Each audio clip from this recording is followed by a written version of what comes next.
Alright,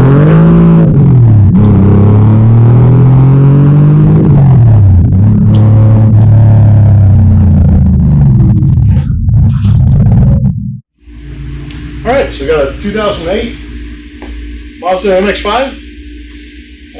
This car came from, actually started life as a Harvey flood car, Hurricane Harvey. Had about an inch of water in it, so it wasn't too bad. All the insurance companies were totaling cars, and many people lost cars, which was unfortunate, but to this car, it was actually a benefit, because it's now become a wonderful little race car. In the process of building still. Got it originally, literally charged up the battery, changed all the fluids in it, drove it up and down the straight. Absolutely amazing. These cars are very dependable and very extreme and tough in the way they're built. Very durable race cars. That's why we love to race. They handle great. Just great little cars. So you first look at this car, you see basically somewhat still a street car with a hardtop on it. You see that it's got a Racetech seat in it, which is obviously a race seat and some different wheels. As you look closer, you start to see, well, there's some bars inside there. What do we got going on? One of the things I'm kind of known for is custom-built roll cages. So this cage is designed by me and built by a fabricator. It's a really substantial roll cage, all built for safety. As well, it does make the chassis a little stiffer, which makes it handle better. This top actually isn't one of the factory tops. Kind of looks like it at first, but if you start to look close, you see this window in the back. No defrost, and it's actually a Lexan window. We take a piece of Lexan, curve it around here, cut it the exact dimensions we need. Then we use a black paint on the inside to hide where the actual top is, or the frame of the top, so you can't see it. So it actually looks much better this way. But this top is actually a fiberglass top. Right now I've got it unbolted, but it does take 6 bolts on it. But once those bolts are off, you can see it's a very lightweight top. It comes off really easy. You hold it with one hand, whatever. Let's set down over here for now. Now you can see the roll cage a little bit better. Some of the work we're doing on it. I had the seats out of it here recently, and we're redoing the harnesses, doing a fire system on it. We built a aluminum deck in the back here, in part to hide the trunk and protect the driver from the fuel system, because all the fuel comes in here still, just like on the stock car. The fuel tank is actually mounted underneath the car right here, but there is a panel here where fuel could get to the driver if there were an accident or a leak. So we like to seal off that compartment so the fuel compartment is separate from the driver compartment, just for safety. So there's all aluminum panels that we fabricated that are going to go here and down here that close off the whole compartment, which will make it much safer and a little cleaner of a look and install for it. The roll cage, as you can see, quite substantial, multiple bars in case of a rollover. These bars right here are considered called FIA bars, or very similar to FIA bars, and basically they help support the roof structure in case of a rollover, that this would not crush in any way or fold in.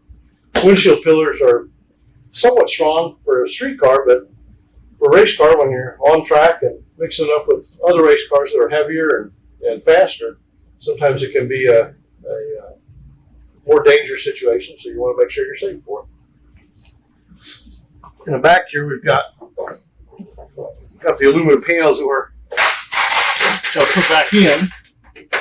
These are the panels that all custom made that make up the rear deck area. Going to mount the rear battery, the battery that's now up front in the back here. Doing some tow hooks and door pulls here. But you can see the cage comes down all the way here in the back. Goes back to basically the shock mounting area, tying in from as much as you can that the rules will allow you, from the rear shocks all the way to the front shocks. You will notice a lot of triangles in the car. Part of the reasons the triangles actually are the strongest form that you can have to create any load in any kind of accident. Now, This car will be used for track days as well, so it's got all the same protection for the passenger that it does the driver. This is the fire system. New in the box from OG Racing. Bottle's going to get mounted back there in the back. Lines will get run throughout the car. In case of a fire, they'll be able to pull a switch. Fire system will go off, and it'll buy them a little extra time to get out of the car. So one of the things we do with our roll cages, you come back and look how far the roll cage comes out. A couple reasons for it. For one, more crumple zone, so if the car were to get, say, T-boned, which has happened to one of my cars, this area has to crush in before it gets to the driver, so it's much, or passengers or driver, so it's much safer. As well, this being in a outward motion like this, it creates a support where all the forces will have to be generated out throughout the whole cage. So getting hit here, that force from the other car hitting here will actually force the whole cage out, and the car will absorb the energy rather than the driver or passenger having to absorb the energy. It may possibly destroy the car, but the driver will walk away from it. That's the important thing. Cars can be replaced, drivers can't. The other added benefit is getting in and out of the car. These seats are quite substantial. Steering wheel comes off via quick release. Makes it real easy. Usually we'll throw it up on the dash. Today I'm going to throw it up here. But normally with a full cage and a race seat in it, it's going to be hard to get in and out of the car. But as you can see with the cage coming out, you step in, you grab this bar right here, bring your other foot in, slide right in the seat. Nice and comfy. And you get the steering wheel. Sit normally up on the dash or so. Put it in, you're ready to race. So, obviously you need the helmet and everything, but that's the idea. Getting out, really is easy. I usually pump the steering wheel on the roof, it's in there. Grab these two, pull yourself up, come right out, step right out, quick and easy. When we're racing, the racing organizers want us to be able to get in and out of the car within a few seconds. Obviously, it's for safety and for being on fire. If you've ever been on fire, you understand how important that is. Unfortunately, I've had to bail out of a car on fire. We'll save that for another video. So, under the hood, this car is racing in the stock class. So there's not as much we could do to it. Basically run as a power to weight ratio. And we wanted to keep the car reliable because it is an endurance series. So the motor itself is actually all stock. Made some changes to the intake. Got some more planned changes coming. We do run a different air intake. We use a gold foil, same stuff that's used on the old space shuttles, to insulate heat, because heat is the enemy of an engine. It's for power and for engine reliability and living longer. We want as cold air as possible to go in there. So the air filter is underneath the front bumper up here. It's got a fairly large air filter. Comes in, all the heat from the engine will not get to the air that's going inside the engine, in part because of the gold foil. Other things we do to try to keep the car as reliable as can is just managing heat in many different ways. Radiator fan blows up through here. We're going to add some hood vents so the air can actually escape through the top of the hood. We'll do those in another episode. They're probably a video of itself. Do other things like wrapping the entire wiring harness with a special tape. All that does is it protects the wiring harness from the heat so it won't get brittle, won't fail. One of the big problems on these cars is having the wires right here and the connectors for the coil packs, which gives a spark to the engine. If they get too hot and brittle over time and age, they actually crack and they break, and then you won't have any spark. It creates a misfire. The car won't run well.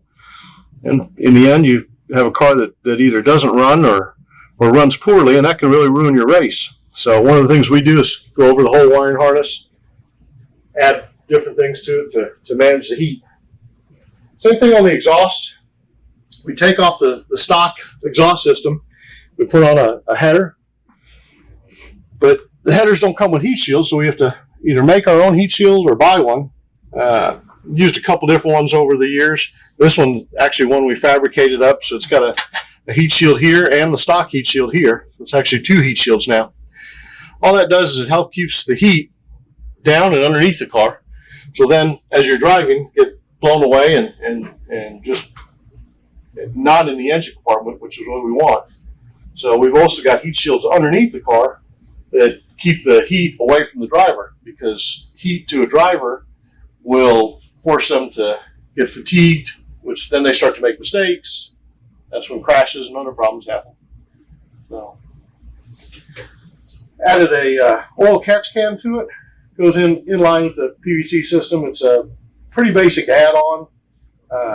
Oil in the throttle body is a power robbing thing, as well as can gum up piston rings and other things. So we try to get that collected here rather than getting it back into the intake system.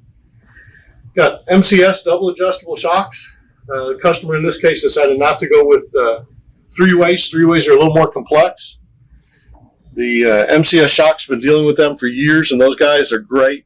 The support they give you is wonderful. These shocks are actually pretty simple in that they have a button right here on top. This button, you push it, knob clicks up. That's one adjustment. Push the knob down, adjust, that's the other. As far as adjusting it, it's just a matter of a click each direction. So these are the non-remote, but double adjustable, and they perform wonderfully for us. Car's got some wider, larger wheels on it, and 200 treadwear compound tires, because the race class we're running in for WRL uses that. We've got a couple things this car was fresh off the track here recently, so there's a couple things still we need to go through. This one's got a different lug on it. The lug gets stripped out, so we're going to go back and replace all the lug nuts for that.